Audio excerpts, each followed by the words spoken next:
Listen up, because this is about to be the most wild storyline you've ever heard. Straight from the heart of the savannah, where drama hits different and survival is the ultimate reality show. Our main character, a lion so massive, so absolutely legendary that other animals would literally freeze when he rolled up. We're talking peak predator vibes, muscular with a mane that looked like it was styled by the most extra hair influencer in the animal kingdom. His roar? Not just a sound, but a whole mood that could make the entire ecosystem go silent. This wasn't just any lion. This was the lion, the apex predator who basically owned every square inch of grassland as far as the eye could see. His typical day went something like this. Wake up, look fire, stretch out those killer muscles, survey his territory like a boss, and make sure every single creature knew exactly who was in charge. The other animals, they weren't just respectful, they were low-key terrified. One glance from this lion could send entire herds scattering faster than tea gets spilled at a high school drama club. Now enter our secondary character. A mouse so tiny you'd almost miss him if he wasn't constantly scurrying around with big main character energy. We're talking small bean status, but with the confidence of someone who knows survival isn't about size, it's about that hustle. This mouse wasn't your average rodent. He was smart, quick, and had zero chill when it came to navigating the dangerous landscape of the savannah. One scorching hot afternoon when the sun was beating down and everything was giving major heat wave vibes, our tiny mouse friend accidentally stumbled into the lion's personal space. And when I say accidentally, I mean he literally ran right across the lion's massive paw while trying to dodge a hawk that was totally giving predator vibes. The lion, who was in the middle of his mid-afternoon vibe check and relaxation session, immediately went from 0 to 100.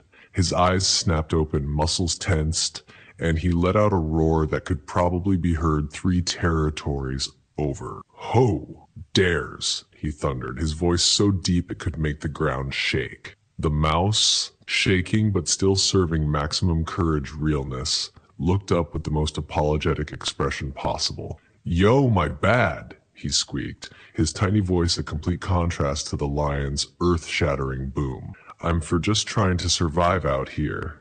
Didn't mean to interrupt your main character moment. Most predators would have squished the mouse without a second thought, but something about the mouse's absolute audacity made them hot. He was less interested in eating the mouse and more fascinated by this tiny creature who had the guts to speak to him directly. You think you can just waltz into my space? The lion growled, leaning down so close that the mouse could feel his hot breath. I could literally end your entire existence with one paw. The mouse, showing more confidence than most creatures 10 times his size, just shrugged. Look, big guy, I get it. You're the main event. But hear me out. If you let me go, I promise I'll have your back someday. No cap. The lion lost it. He started laughing, a deep, rumbling sound that was part amusement, part disbelief. Me? Need help from you? That's sending me. You're so tiny, a gentle breeze could probably yeet you across the savannah. But fate, as it turns out, has the most unexpected plot twists. A few days later, our lion found himself in the most embarrassing situation possible. A group of human hunters, absolute menaces to the ecosystem, had set up an elaborate trap.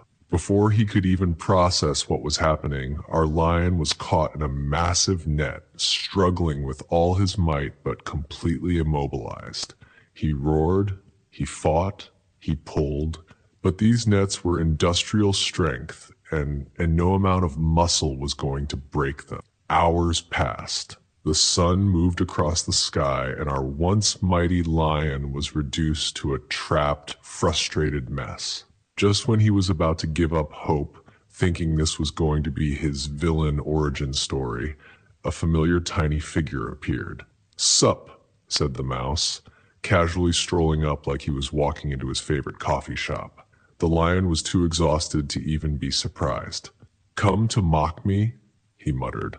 But the mouse was already getting to work. With precise, tiny nibbles, he started methodically cutting through the net's ropes. Snip, snip, snip. Each bite was strategic, each movement calculated, and then, suddenly, freedom. The lion stood up, stretched, and looked at the mouse with a mixture of shock and respect. You actually came through?" The mouse just winked. "Told you I got your back. Friendship isn't about size, it's about showing up when it counts." And just like that, the most unexpected alliance in Savannah history was born. Slang bonus, pro tip for the language learners: this story is packed with Gen Z vibes that'll make your English sound fire